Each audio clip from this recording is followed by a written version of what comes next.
Où part mon argent? L'une des raisons de ma pauvreté, de ma vie qui stagne, de ma vie qui ne bouge pas. Et nous avons vu beaucoup de jeunes, beaucoup d'adultes se plaindre que leur vie ne bouge pas, que leur vie ne donne pas. Et la grande question, c'est, ça veut dire qu'ils n'ont jamais rien eu, ils n'ont jamais eu de l'argent dans leurs mains. Et s'ils en ont eu, pourquoi cet argent, on dit, ne leur a servi à rien? L'argent sert toujours à quelque chose. Et je voudrais ici revenir sur une des vidéos que nous avons déjà eu à publier ici, qui nous demande de savoir investir dans notre vie dès maintenant. Mais il faut aussi savoir que chaque fois que nous avons de l'argent, c'est le fruit d'un travail. C'est un crédit, c'est un crédit. Et lorsque nous dépensons cet argent sans savoir pourquoi nous dépensons, voilà la vraie perte. Et je crois que l'une des causes de notre pauvreté, c'est le fait de ne pas comprendre que l'argent qui sort de ma poche doit être un investissement. Quel type d'investissement? On doit investir, on peut investir pour le plaisir. Alors, mais si vous vous rendez compte que vous avez investi sur le plaisir vous a rapporté le plaisir et pas d'argent. Et aussi, ça a rapporté de l'autre côté la pauvreté.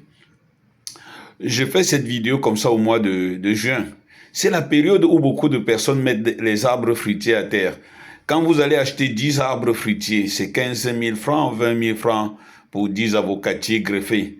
C'est un investissement, c'est, on peut dire théoriquement, une perte dans votre poche, mais un gain dans le futur.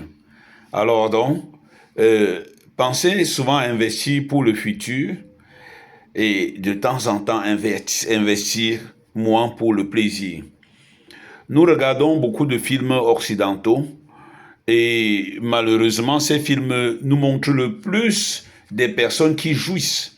Ils ne nous montrent pas leur laboratoire, ne nous montrent pas leur champ. Et du coup, nous, sans laboratoire, nous passons le temps à une vie de jouissance. Nous sans aller au champ, nous entrons dans une vie de jouissance. Nous voulons montrer aux autres que nous avons quelque chose. Mais par contre, quand vous voyez un occidental, un Européen hyper riche, il marche en bras de chemise avec les manches retroussées. Vous avez de la peine à savoir que c'est un milliardaire. Lorsqu'il descend de sa moto, vous avez de la peine à croire que c'est un milliardaire. C'est en Afrique que vous allez voir un pauvre, dès qu'il gagne 5 000, dit « allons boire quelque chose ». Allons boire quelque chose. Voilà la phrase qui a ruiné tant de personnes. Allons prendre un pot.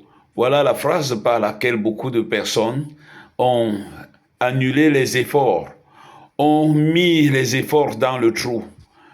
Nous disons souvent que le blanc nous a trompés.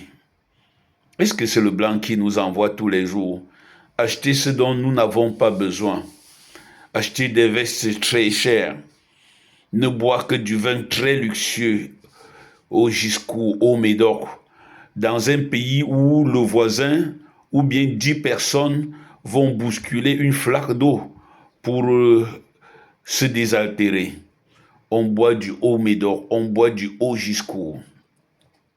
Ou bien encore le pauvre s'arrange à boire un casier de Magnan.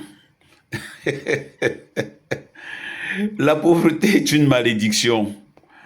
C'est parce que notre cerveau refuse de trouver des solutions, de faire des projets, de rêver pour les hauteurs.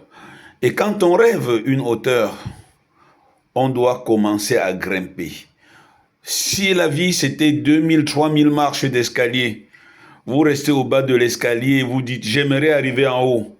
Vous ne faites pas le premier escalier, sachez que vous n'aurez jamais un pas qui va vous traverser du premier au dernier escalier. Malheureusement, beaucoup pensent que la vie, c'est la chance. La vie n'est pas la chance. La vie n'est pas la chance. Merci.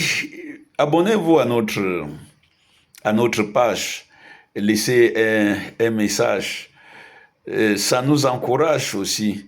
Mais aussi les commentaires, les messages que vous laissez nous permettent de préparer les prochaines interventions. Allez, bye.